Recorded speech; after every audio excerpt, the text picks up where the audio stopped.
جادو کرنا جو ہے ہمارے دین میں حرام ہے، اور اس کو کفر بھی کہا گیا ہے۔ اہل کتاب جو تھے وہ اللہ کی کتاب چھوڑ کر جادو کے پیچھے پڑ گئے تھے، وہ جادو اور شیطان پر ایمان رکھتے تھے۔ بہرحال جادو کرنا جو ہے اس کے بارے میں حدیث میں آتا ہے کہ 7 گناہ جو ہیں وہ ہلاک کرنے والے ہیں، اور ان میں سے ایک جادو سیکھنا۔ نبی صلی اللہ علیہ وسلم نے فرمایا تباہ کرنے والی چیزوں سے بچو، اللہ کے ساتھ شرک کرنے اور جادو کرنے کرانے سے۔ رسول اللہ صلی اللہ علیہ وسلم نے یہ بھی فرمایا کہ جادو کرنے اور کروانے والا ہم میں سے نہیں، یعنی اس کا اسلام سے کوئی تعلق نہیں، یعنی مسلمان یہ کام نہیں کر سکتا۔ پھر اسی طرح علم نجوم کو بھی جادو کی ایک قسم قرار دیا گیا۔ رسول اللہ صلی اللہ علیہ وسلم نے فرمایا جس شخص نے علم نجوم میں سے کچھ حاصل کیا اس نے جادو کا ایک حصہ سیکھ لیا، جتنا زیادہ سیکھے گا اتنا ہی زیادہ جادو میں مبتلا ہوگا۔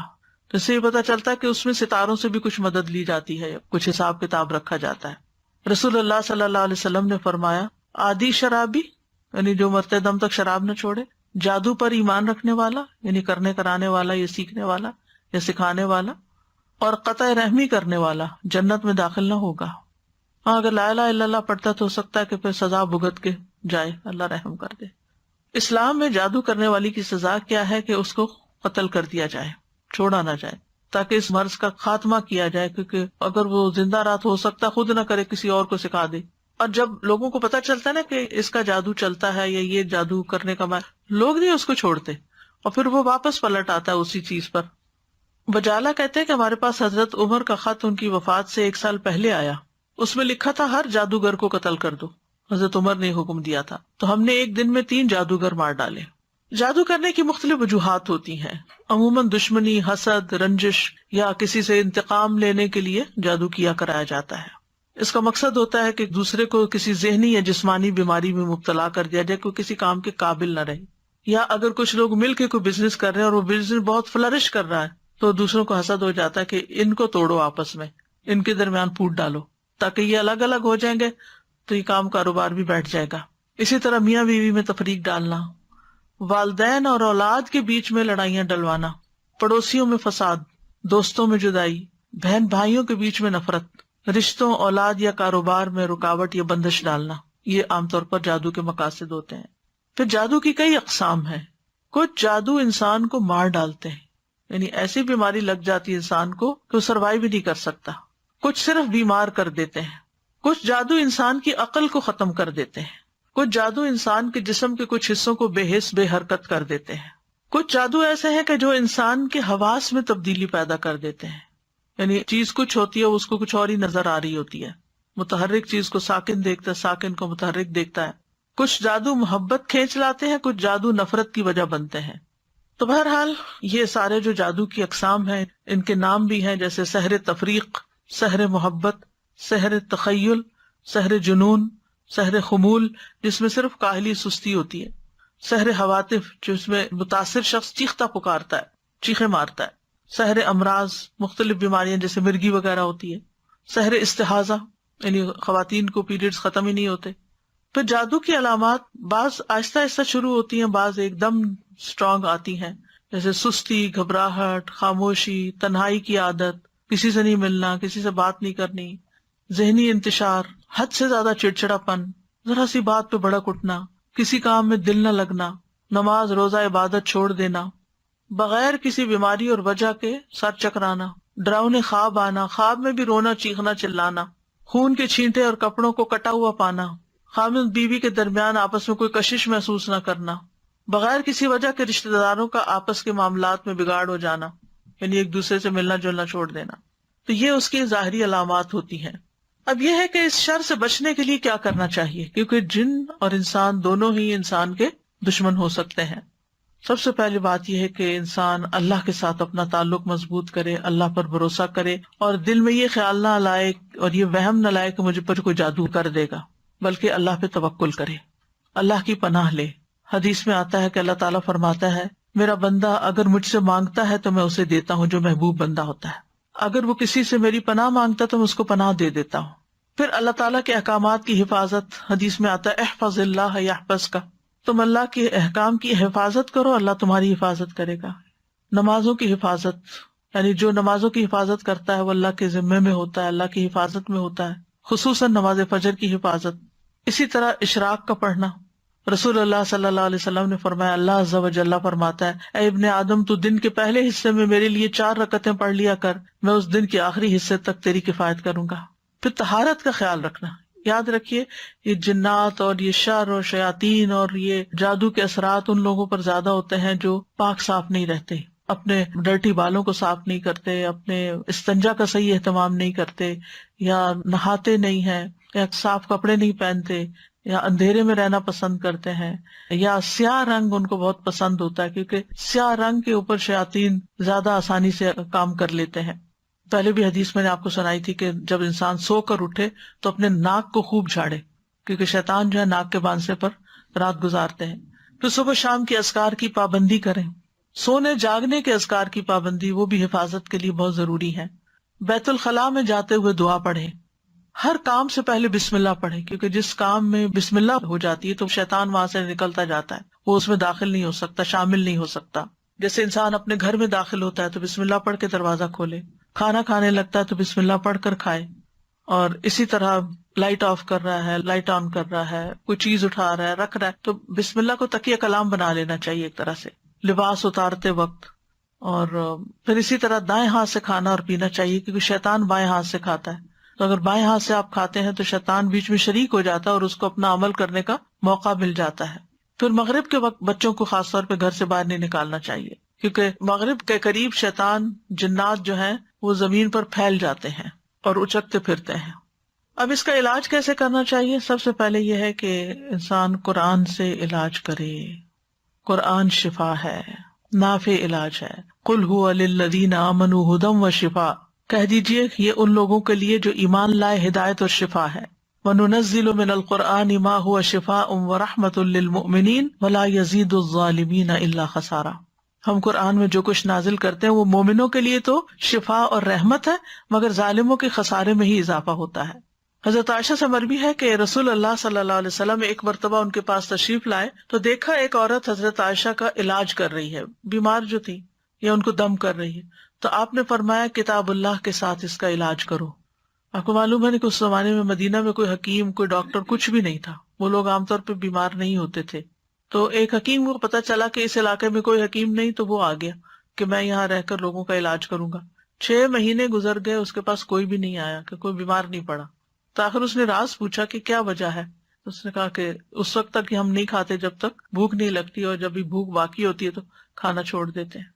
بہرحال اگر چھوٹی موٹی کوئی تکلیف ہوتی بھی تھی تو دم وغیرہ کر لیتے تھے لوگ، قرآن پڑھ لیتے تھے، مسنون دعائیں ہیں وہ پڑھ لیا کرتے تھے، علاج ہو جاتا تھا. تو آپ صلی اللہ علیہ وسلم نے فرمایا کہ کتاب اللہ کے ساتھ اس کا علاج کرو، یعنی قرآن میں سے پڑھ کر اس پہ دم کرو. اسی طرح کچھ غذائیں ایسی ہیں کہ جو علاج ہیں، جیسے کلونجی. آپ نے فرمایا کلونجی کے دانوں میں موت کے علاوہ ہر بیماری کا علاج ہے، یعنی اس تیل پر دم کر کے انسان مریض کے متاثرہ حصے جو ہیں ان پر لگا سکتا ہے، مساج کر سکتا ہے. اور کلونجی کے دانوں پہ دم کر کے وہ پھر مریض کو کھلانا بھی چاہیے. اسی طرح شہد، یعنی صبح شام 1 چمچ شہد جو ہے اگر انسان کھائے نہار منہ، اور پھر اس کے بعد کچھ نہ کھائے کم از کم آدھا گھنٹہ، تو اس سے بھی جسم کے اندر سے زہریلے مادے نکلتے ہیں. قرآن میں آتا ہے یخرج من بطونها شراب مختلف الوانہ فیہ شفاء للناس. یہ اللہ تعالیٰ کا حکم ہے کہ شہد میں شفا ہے، خالص ہونا چاہیے. ٹھیک ہے. آپ صلی اللہ علیہ وسلم نے فرمایا شفا 3 چیزوں میں، پچھنا لگوانے میں، شہد پینے میں، اور آگ سے داغنے میں. اور میں اپنی امت کو آگ سے داغنے سے منع کرتا ہوں. تو اب شہد چاہے را پی لیں یا اس کو پانی میں ملا کے پی لیں، تو اس پہ بھی آپ دم کر کے رکھ سکتے ہیں اور اس کو بھی استعمال کر سکتے ہیں. آپ صلی اللہ علیہ وسلم نے فرمایا شفا تو صرف 2 چیزوں میں ہے، شہد لوگوں کے لیے شفا ہے اور قرآن دلوں کی شفا ہے.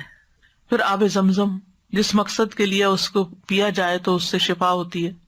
اگر آپ کے پاس تھوڑا سا بھی آب زمزم ہو، کوئی حج سے آنے والا یا عمرے سے آنے والا آپ کے لیے لائے، تو آپ اس کو ضروری نہیں کہ ایک مرتبہ سارا پی جائیں، آپ اس کو دوسرے پانی میں تھوڑا تھوڑا ملا لیں، وہ پورے پانی کا مزاج بدل جائے گا. حدیث میں آتا ہے کہ انہا مبارکتن انہا طعام طعم، کہ وہ بابرکت ہے اور کھانے والے کا کھانا بھی ہے. اور حدیث میں بھی آتا ہے کہ زمزم کا پانی اس مقصد کے لیے جس کے لیے وہ پیا جائے. اور اگر آپ وہاں جائیں اللہ کے گھر تو زمزم سے نہائیں.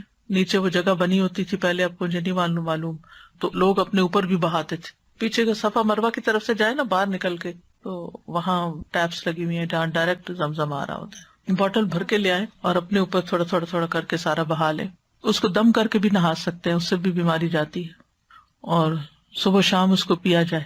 پھر اسی طرح دم کیا ہوا پانی جو ہے ناک میں ڈالنا اور جھاڑنا، یعنی ڈال کے اس کو جھاڑا جائے، کیونکہ یہ جگہ شیاطین کے بیٹھنے کی ہو جاتی ہیں. زیتون کا تیل استعمال کرنا، نبی صلی اللہ علیہ وسلم نے فرمایا زیتون کھاؤ اور اس کو لگاؤ، بے شک یہ مبارک درخت ہے. اچھا تو یہ ہے کہ شہد، زیتون کا تیل اور کلونجی کا تیل یا کلونجی کے دانے، ان کو انسان مکس کر کے رکھ لے اور اس میں سے ½ ٹی اسپون یا 1 ٹی اسپون صبح شام لے سکتا ہے یا ایک ٹائم لے سکتا ہے، کیونکہ ہر ایک کو ایک ڈوز نہیں چلتی. تو جو ان چیزوں کے ماہر ہوتے ہیں طب نبی کے، ان سے پوچھا جا سکتا، مشورہ کیا جا سکتا. یعنی یہ امیونٹی بڑھانے والی چیزیں، آپ اس میں سے پہلے تھوڑا لیں، آپ کو پچ گیا ہے پھر تھوڑا سا اور انکریز کر دیں، پھر تھوڑا سا اور کر دیں، پھر دیکھیں کہاں تک لمٹ ہے آپ کی. اس سے بھی انسان کے جسم کی بہت سی دردیں اور تکلیفیں جو ہیں وہ دور ہوتی ہیں. زیتون کا تیل صبح کے وقت پینا جو ہے یہ بھی بہت فائدے کا ہے. اور اب تو یہ بات بہت سننے میں آتی ہے نا کہ صبح سب سے پہلی چیز جو ہے، یا آپ کوکونٹ کا آئل لیں یا زیتون کا لیں یا کوئی بھی آئل لیں، کیونکہ وہ لیور کی کلینزنگ کرتا ہے. نبی صلی اللہ علیہ وسلم نے فرمایا زیتون کا تیل کھایا کرو. ڈائریکٹ بھی لے سکتے ہیں، اور اگر آپ کو مشکل ہے لینا تو آپ کسی چیز میں جیسے سیلیڈ وغیرہ میں ملا کے بھی کھا سکتے ہیں. فرمایا زیتون کا تیل کھایا کرو اور اس سے تیل لگایا کرو، وَالدَّهِنُ بِهِ، یعنی مساج وغیرہ کیا کرو، کیونکہ وہ بابرکت درخت ہے. تو جسم پر زیتون اور کلونجی کا تیل الگ الگ وقت پہ ملا جا سکتا ہے، دونوں کو مکس کر کے بھی ملا جا سکتا ہے. پھر اسی طرح تلبینہ کھانا، فرمایا تذهب ببعض الحزن، یہ کچھ غم بھی دور کر دیتا ہے. اجوا کھانا، 7 اجوا کھجوریں صبح کے وقت اگر کوئی کھائے تو اس سے بھی علاج ہوتا ہے. جس نے یہ کھجوریں کھا لی، نبی صلی اللہ علیہ وسلم نے فرمایا اسے زہر اور جادو کوئی نقصان نہیں دے گا. چونکہ اجوا ایک مہنگی کھجور ہے، تو اگر نہ میسر ہو تو کوئی بھی کھجور شفا کی نیت سے کھائی جا سکتی ہے. پھر سنا مکی، اس کو سنوت بھی کہتے ہیں. صبح شام اس کا ایک چھوٹا چمچہ کھانا، جیسے حدیث میں آتا ہے سنا مکی اور سنوت کو لازم پکڑو، کیونکہ اس میں ہر بیماری کا علاج ہے سوائے سام کے. پوچھا گیا سام کیا، تو آپ نے فرمایا موت. اچھا، سنا مکی جو ہے یہ پیٹ صاف کرتی ہے، تو پھر ظاہر اگر زہریلے مادے آنتوں میں ہے، یہ کچھ ایسی چیزیں ہیں تو اس سے انسان کو نجات ہوتی ہے. پھر ہجامہ، آپ نے فرمایا اگر تمہاری دواؤں میں کسی میں بھلائی ہے تو پچنا لگوانے میں یا شہد پینے اور آگ سے داغنے میں، اگر وہ مرض کے مطابق ہو، اور میں آگ سے داغنے کو پسند نہیں کرتا. یاد رکھیے غیر شرعی طریقہ علاج سے ممانعت اختیار کرنی چاہیے، کہ انسان ایسے جادوگروں کے پاس جائے جو اس کو ایسی چیزیں کرنے کو کہے جو درست نہیں ہے. یعنی شعبدہ بازو سے علاج نہیں کروانا چاہیے، اور حرام میں شفا نہیں ہے. اگر کوئی کہے کہ شراب لے آؤ، میں اس کے اوپر کچھ منتر پڑھ دیتا ہوں اور اس سے تم مت پیو تو ٹھیک ہو جاؤ گے، تو ایسی چیزیں نہیں کرنی چاہیے. پھر جادو کا علاج جادو سے نہیں کرنا چاہیے. یعنی کچھ لوگ جادوگروں کے پاس چلے جاتے ہیں اور وہ ان کے جادو کا توڑ کرتے ہیں جادو کے ذریعے. اور پھر غیر شرعی جھاڑ پھنکار جو ہے، جس کو نشرہ کہا جاتا ہے، فرمایا یہ شیطانی عمل ہے، کیونکہ اس میں جنات کی مدد طلب کی جاتی ہے، روحوں کو پکارا جاتا ہے. اسی کے بارے میں آپ نے فرمایا تھا کہ میری امت کے 70,000 لوگ بلا حساب جنت میں داخل ہوں گے. یہ وہ لوگ ہیں جو نہ جھاڑ پھونک کرواتے ہیں، نہ پھال لیتے ہیں، بلکہ اپنے رب پر بھروسہ کرتے ہیں. تو یہ غیر شرعی جو نشرہ جو ہے یا غیر شرعی دم کے بارے میں ہے. جو شرعی دم ہے سورۃ فاتحہ پڑھ کر یا ویسے قرآن پڑھ کر کسی کے اوپر جھاڑنا پھونکنا، اس سے منع نہیں ہے. اور مثلا شیطان کو بگانے کا طریقہ آپ نے کیا بتایا، اعوذ باللہ السمیع العلیم من الشیطان الرجیم من ہمزہ ونفخہ ونفثہ پڑھ کر ستکارا جائے، پھونک ماری جائے جس میں تھوڑی لعاب بھی ہو، تو یہ بھی تو جھاڑ ہو گئے. خود نبی صلی اللہ علیہ وسلم جب بیمار تھے تو اپنے ہاتھوں پر معوذتین پڑھ کر پھونک مار کر سارے جسم کے اوپر اپنے ہاتھ پھیرتے تھے. جب کسی مریض کے پاس جاتے تو اس کے اوپر ہاتھ پھیر کر اس کے اوپر اللہ کا ذکر پڑھتے. یہی رقیہ ہوتا ہے، یہی دم ہوتا ہے. لیکن کاہنوں اور نجومیوں کے پاس نہیں جانا چاہیے اور تعویذ وغیرہ سے بچنا چاہیے. عبداللہ رضی اللہ عنہ کہتے ہیں میں نے رسول اللہ صلی اللہ علیہ وسلم کو یہ فرماتے ہوئے سنا کہ جھاڑ پھونک، تعویذ اور گنڈے سب شرک ہیں. جو صحیح والی جھاڑ پھونک ہے وہ منع نہیں ہے، جو نشرہ ہے اس کی بات ہو رہی ہے. کہتی ہیں میں نے کہا آپ یہ کیا کہہ رہے ہیں، اللہ کی قسم میری آنکھ بہتی تھی، میں فلاں یہودی کے پاس جاتی، وہ اس پہ دم کرتا، وہ ٹھیک ہو جاتی. تو عبداللہ بن مسعود نے فرمایا یہ شیطانی عمل ہے، شیطان اپنے ہاتھ سے اسے دھنساتا، جب تم اس پہ دم کراتی تو وہ باز آ جاتا. تمہارے لیے تو یہی کافی ہے کہ تم وہ دعا پڑھ لیا کرو جو رسول اللہ صلی اللہ علیہ وسلم پڑھتے تھے کہ اے لوگوں کے رب اس تکلیف کو دور فرما، مجھے شفا عطا فرما، تو ہی شفا دینے والا ہے، تیرے علاوہ کسی کی شفا کچھ نہیں، ایسی شفا عطا فرما جو بیماری کا نام و نشان نہ چھوڑے. اذهب البأس رب الناس واشف انت الشافی لا شفاء الا شفاؤک اشف شفاء لا یغادر سقما۔ پھر اسی طرح جادو سے حفاظت کے لیے اور جادو کے علاج کے لیے سورۃ الفاتحہ جو ہے یہ بہت فائدے کی ہے۔ اور اس کی دلیل کیا ہے؟ ابو سعید خدری کہتے ہیں کہ نبی صلی اللہ علیہ وسلم کے چند صحابہ عرب کے قبیلوں میں سے ایک قبیلے کے پاس سے گزرے تو قبیلہ والوں نے ان کی ضیافت نہیں کی۔ کچھ دیر بعد اس قبیلے کے سردار کو بچھو نے کاٹ لیا۔ قبیلے والوں نے کہا کہ آپ لوگوں کے پاس کوئی دوا یا کوئی دم کرنے والا ہے؟ تو صحابہ نے کہا کہ تم نے ہماری ضیافت نہیں کی، اب ہم اس وقت تک دم نہیں کریں گے جب تک تم ہمارے لیے اس کی مزدوری مقرر نہ کرو۔ یہیں سے راقی حضرات جو ہے وہ اس کی دلیل لیتے ہیں کہ راقی جو ہے وہ اجرت لے سکتا ہے۔ چنانچہ ان لوگوں نے چند بکریاں دینی منظور کر لی۔ پھر ابو سعید خدری سورۃ الفاتحہ پڑھنے لگے اور اپنا لعاب بھی اس جگہ پر ڈالنے لگے۔ اس سے وہ شخص اسی وقت ٹھیک ہو گیا، تندرست ہو گیا۔ چنانچہ قبیلے والے بکریاں لے کر آئے، لیکن صحابہ نے کہا جب تک ہم نبی صلی اللہ علیہ وسلم سے پوچھ نہ لیں ہم بکریاں نہیں لے سکتے۔ جب آپ سے پوچھا گیا تو آپ مسکرائے اور فرمایا تمہیں کیسے معلوم ہو گیا تھا کہ سورۃ فاتحہ سے دم بھی کیا جا سکتا ہے؟ ان بکریوں کو لے لو اور اس میں میرا حصہ بھی رکھو، یعنی خوش مزاجی سے آپ نے فرمایا۔ اور یہ اس لیے فرمایا گا کہ لوگوں کے دلوں کے اندر کراہت نہ ہو اس میں۔ تو اس میں آپ دیکھیے کہ بعض راکی اس سے یہ دلیل بھی لیتے کہ وہ 40 بکریاں تھی اور راکی کو 40 بکریوں کی قیمت تک کی قیمت لینے کا جواز ملتا ہے۔ بہرحال اللہ عالم۔ پھر سورۃ البقرہ جو ہے اس کا پڑھنا، نبی صلی اللہ علیہ وسلم نے فرمایا سورۃ البقرہ پڑھا کرو، اس کا پڑھنا باعث برکت ہے اور اس کا چھوڑنا باعث حسرت ہے، اور جادوگر اس کو حاصل کرنے کی طاقت نہیں رکھتے، یعنی اس پہ قابو نہیں پا سکتے۔ تو اس میں کیا کرنا چاہیے؟ روٹین میں روز سورۃ البقرہ کا کچھ حصہ پڑھتے رہنا چاہیے، جب پھر ختم ہو جائے پھر شروع کر لیں، پھر یعنی اور کچھ نہیں تو روزانہ 2 پیجز، یعنی صفحہ ایک صفحہ ادھر ہوتا ہے ایک صفحہ ادھر۔ مصحف عثمانی میں آپ دیکھیں آیت پہ ختم ہوتا ہے نا صفحہ، 2 صفحے ہر روز پڑھ لیا کریں، مثلا 4 صفحے ہر روز پڑھ لیں، 8 صفحے ہر روز پڑھ لیں تاکہ وہ برکت رہے۔ لگانا اور بات ہوتا ہے اور خود پڑھنا اور بات ہوتی ہے، کیونکہ اس میں تو صرف ہمارے کان سن رہے ہوتے ہیں، لیکن جب ہم خود پڑھتے ہیں تو ہمارا دل دماغ سب کچھ پھر حاضر ہوتا ہے اس میں۔ لیکن سورۃ البقرہ کی کچھ آیات جادو کے توڑ کے لیے بڑی مؤثر ہیں۔ اس میں الف لام میم سے لے کر المفلحون تک، اس کے بعد واتبعوا ما تتلو الشیاطین علی ملک سلیمان، آیت نمبر 102 سورۃ البقرہ کی، پھر آیت نمبر 163 اور 164 وَإِلَٰهُكُمْ إِلَٰهٌ وَاحِدٌ لَا إِلَٰهَ إِلَّا هُوَ الرَّحْمَٰنُ الرَّحِيمُ، پھر آیت الکرسی، پھر آمن الرسول۔ تو آپ دیکھیں زیادہ تر رکیہ تو یہی آ گیا۔ رسول اللہ صلی اللہ علیہ وسلم نے فرمایا اللہ تعالیٰ نے زمین و آسمان کی تخلیق سے 2000 سال قبل کتاب لکھی تھی، اس میں سے 2 آیتیں نازل کر کے ان سے سورۃ البقرہ کا اختتام کیا گیا، لہٰذا جس گھر میں 3 راتوں تک سورۃ بقرہ کی آخری 2 آیتیں پڑھی جائیں گی شیطان اس کے قریب نہیں آئے گا، یعنی پھر وہ جادو وغیرہ کا اثر نہیں ہوگا انشاءاللہ۔ دیگر قرآنی آیات بھی ہیں جیسے سورۃ آل عمران کی آیت نمبر 18 اور 19، شہد اللہ انہ لا الہ الا ہو، اس میں بھی توحید کی بات ہے۔ پھر سورۃ الاعراف آیت 54 سے 56 تک، ان ربکم اللہ الذی خلق السماوات والارض فی 6 ایام، اور آیت 56 ہے ولا تفسدوا فی الارض بعد اصلاحها۔ پھر سورۃ الاعراف کی آیت نمبر 117 سے لے کر 122 تک، وأوحینا الی موسیٰ ان الق عصاک فاذا ہی تلقف ما یأفکون، جو آج لیکچر کے شروع میں آیات آپ نے سنی، 117 سے 122 تک۔ پھر سورۃ یونس آیت 81 سے 82، فلما القوا قال موسیٰ ما جئتم بہ السحر ان اللہ سیبطلہ ان اللہ لا یصلح عمل المفسدین ویحق اللہ الحق بکلماتہ ولو کرہ المجرمون۔ پھر سورۃ طٰہٰ کی آیت وَأَلْقِ مَا فِي يَمِينِكَ تَلْقَفْ مَا صَنَعُوا إِنَّمَا صَنَعُوا كَيْدُ سَاحِرٍ وَلَا يُفْلِحُ السَّاحِرُ حَيْثُ أَتَىٰ۔ پھر سورۃ المؤمنون کی آیت ہے أَفَحَسِبْتُمْ أَنَّمَا خَلَقْنَاكُمْ عَبَثًا وَأَنَّكُمْ إِلَيْنَا لَا تُرْجَعُونَ فَتَعَالَى اللَّهُ الْمَلِكُ الْحَقُّ لَا إِلَٰهَ إِلَّا هُوَ رَبُّ الْعَرْشِ الْكَرِيمِ۔ یہ آگے بھی ہے أَنْتَ خَيْرُ الرَّاحِمِينَ تک۔ المؤمنون کی آیت نمبر 115 سے لے کر 118 تک، 115 سے 118، یہ سورۃ المؤمنون۔ اور سورۃ طٰہٰ کی آیت نمبر ہے 69 69، اور یونس کی ہے 81 اور 82۔ پھر سورۃ صافات پہلی 10 آیتیں، پھر سورۃ الاحقاف 29 سے 33 تک، پھر سورۃ الرحمن 33 سے 36 تک، پھر سورۃ الحشر 21 سے 24 تک، یعنی آخری آیتیں جو ہے نا لو انزلنا ھذا القرآن علی جبل۔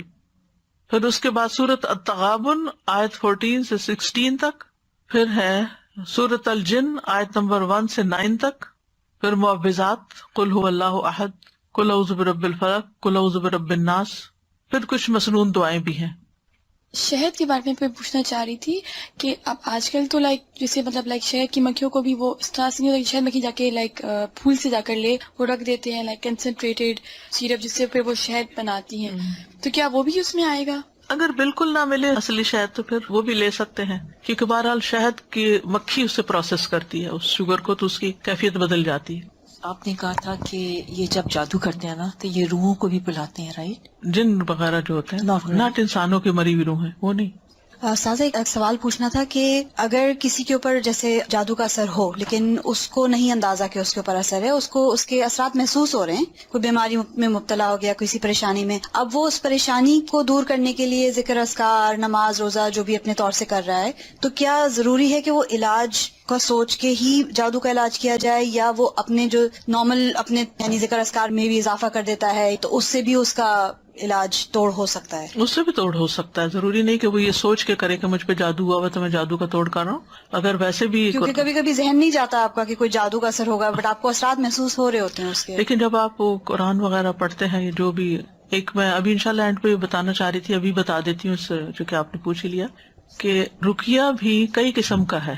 طویل رقیہ بھی ہے جو گھنٹہ بھر کا رقیہ ہے، اور مختصر بھی ہے جس میں وہ میں کارڈ لانا بھول گئی تھی، سبز رنگ کا کارڈ ہے، شفا کی آیات، اس کے آگے یہ دعائیں بھی ہیں جو ابھی میں بولنے والی ہوں، اور آیات بھی۔ آیات میں کیا سورۃ الفاتحہ ہے، البقرہ کا پہلا یعنی المفلحون تک ہے، پھر آیت الکرسی ہے، آمن الرسول ہے، معوذات ہے، قل هو اللہ، اور وہ یہ بھی اتنا مؤثر ہے کہ اگر آپ کو کوئی شک ہے اس طرح کا، یا کوئی دوائی وغیرہ اثر نہیں کر رہی، یا آپ تھکے تھکے محسوس کرتے ہیں، تو آپ اپنے ہی ہاتھ پر پڑھ کے سورۃ فاتحہ اس طرح کر کے اپنے پورے جسم پر پھیر کے اپنے آپ کو جھاڑیں، پھر اس کے بعد سورۃ البقرہ کا پہلا رکوع پڑھ کے پھر جھاڑیں، پھر اسی طرح یعنی ہر جو آیت ہے سورۃ البقرہ ہی کے، اور پھر معوذات ہر دفعہ پڑھ کے جھاڑیں۔ آپ یقین کریں اگر آپ نے کیا نا تو آپ پہلے سے لازم بہتر محسوس کریں گے۔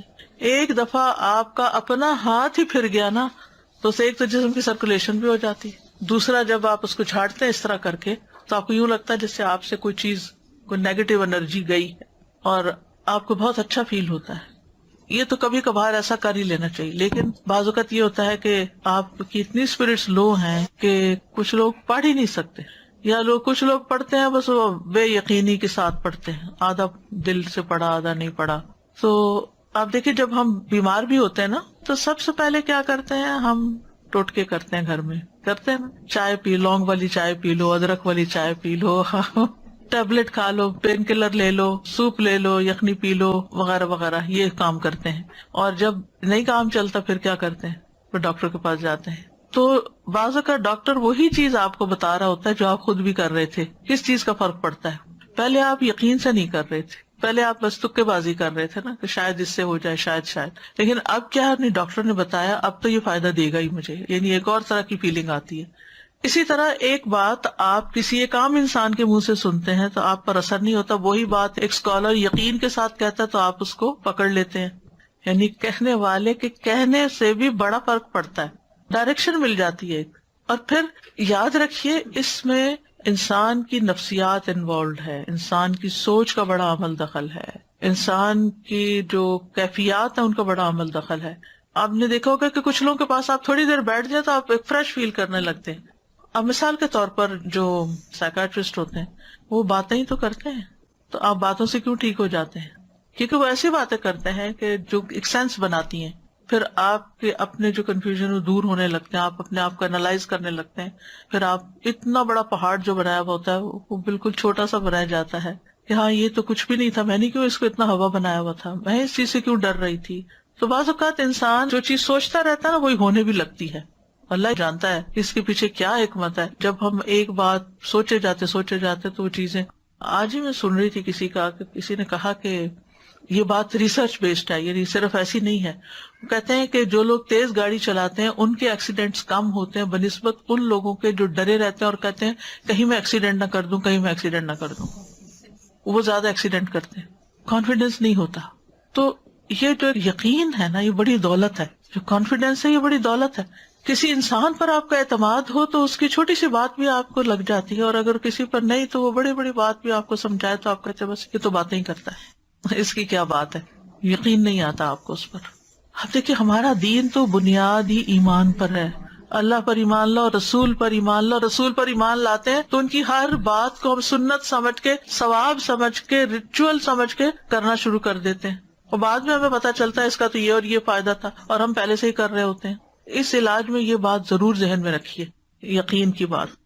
تو چند مسنون دعائیں ہیں، میں یہ بتا دوں ایک دفعہ، اور یہ جو کارڈ میں آپ کو بتا رہی تھی آیات شفا کا، یہ ایکچولی میں نے خود بہت چیزیں دیکھ دیکھ کے پھر اس نظریے کے ساتھ اس کو میں نے بنوایا تھا کہ دیکھنے میں بھی چھوٹا، اٹھانے میں بھی، بیگ میں بھی رکھ سکیں، اور مختصر ہو اور اوتھینٹک ہو۔ تو اس میں یہ جو میں اس وقت آپ کو بتا رہی ہوں وہی دعائیں ہیں، اگر آپ اپنی نماز کی جگہ پہ رکھ لیں، یا کہیں بھی جہاں آپ کی نظر پڑتی ہو، یا کوئی بیمار ہو اس پہ جا کے پڑھ کے اس پہ دم بھی کر سکتے ہیں، یا اس کو دے سکتے ہیں، وہ اپنے لیے خود بھی پڑھ سکتا ہے۔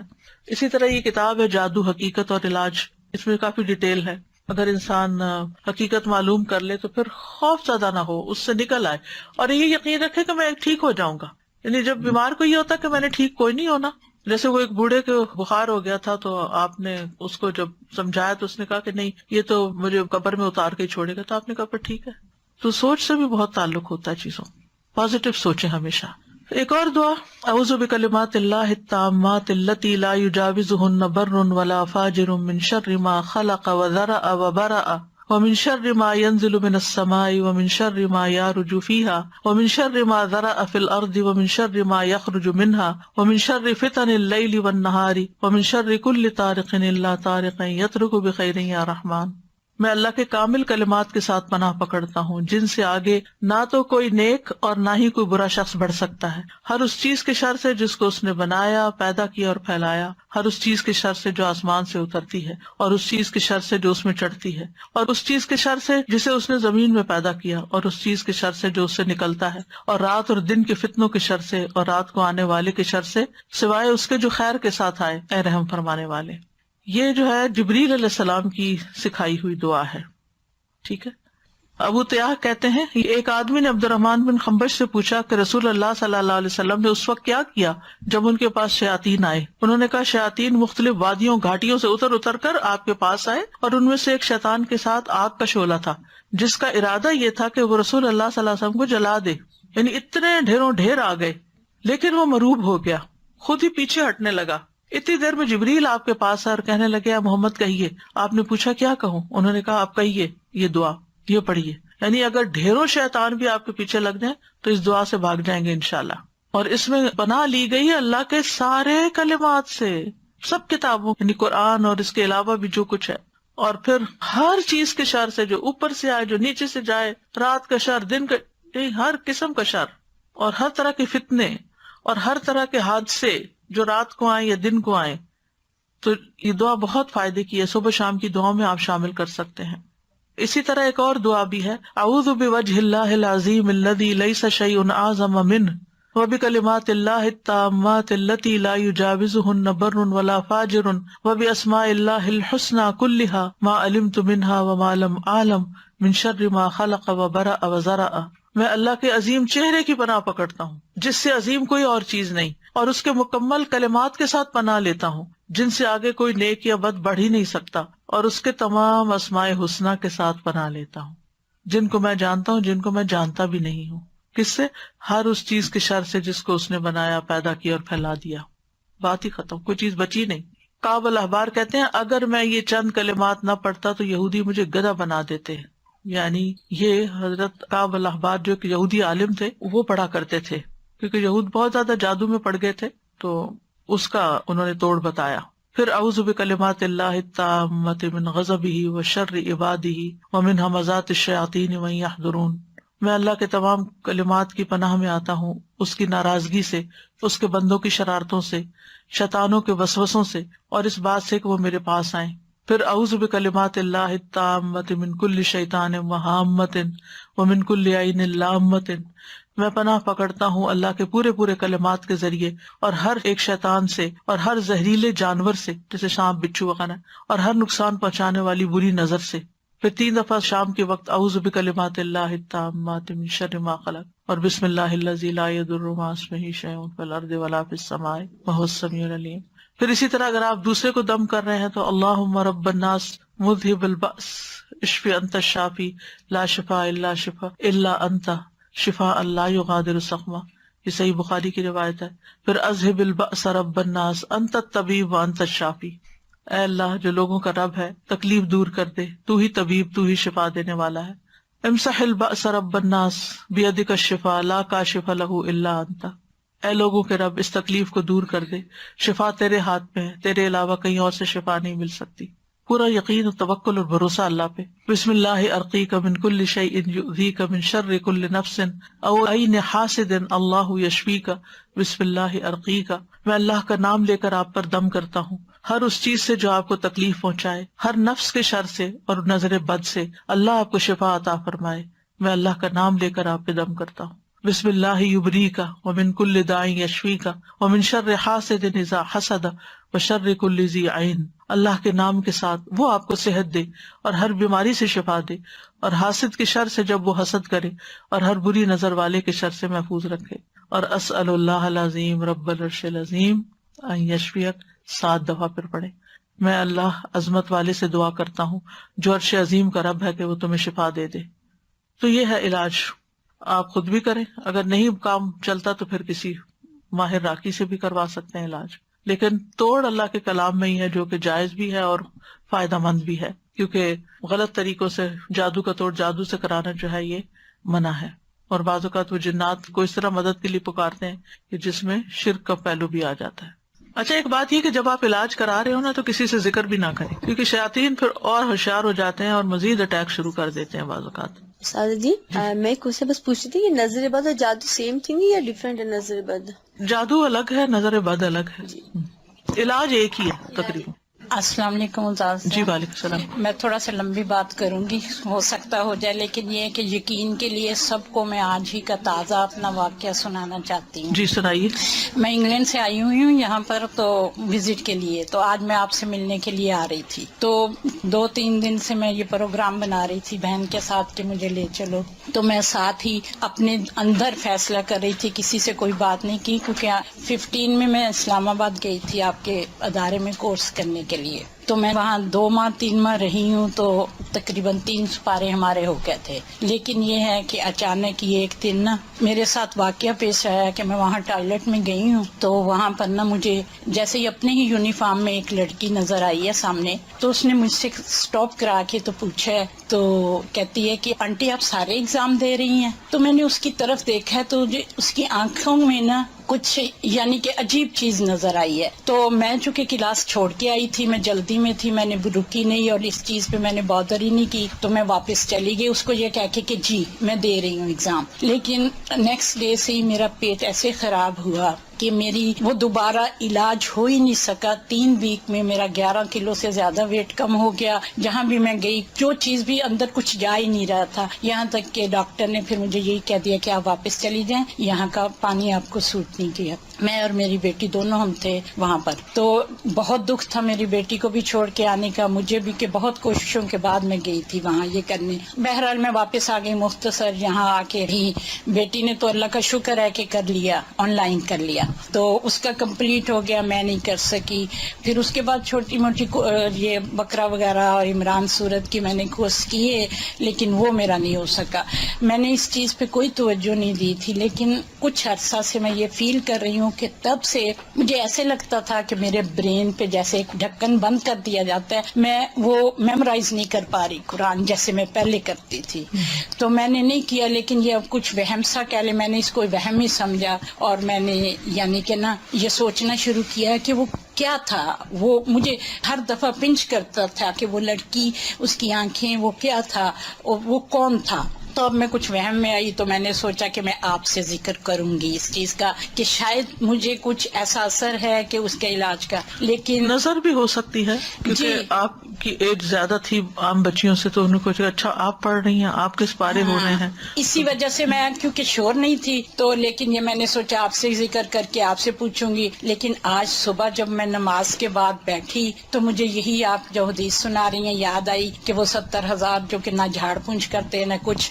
تو میں نے فیصلہ کیا کہ نہیں میں نہیں ذکر کروں گی، میں اللہ ہی سے وہ دعائیں کروں گی. جی سب سے پہلا کام یہی کرنا چاہیے کہ اللہ کی طرف رجوع کرنا چاہیے اور پھر اللہ تعالیٰ ہی گائیڈ کر دیتا ہے. لیکن میں اب اللہ کا اتنا شکر کر رہی ہوں، اتنا شکر کر رہی ہوں کہ وہ کیسے دلوں کو جانتا ہے کہ مجھے آج نہیں پتا تھا کون سی کلاس ہے، مجھے نہیں پتا تھا یہاں کیا درس ہوگا کیا نہیں ہوگا، مجھے نہیں پتا تھا کہ میرا علاج ہی اللہ تعالیٰ آج مجھے دکھا دیں گے. میں اس کی شکر گزار ہوں. ہمارا کل کا ٹاپک جو ہے وہ نظر بد سے متعلق ہے، نظر بد کا علاج جو ہے. ٹھیک ہے، آج کے لیے اتنا ہی کافی ہے. وآخر دعوانا ان الحمد للہ رب العالمین. سبحانک اللہم وبحمدک، اشہد ان لا الہ الا انت، استغفرک واتوب الیک. السلام علیکم ورحمۃ اللہ وبرکاتہ.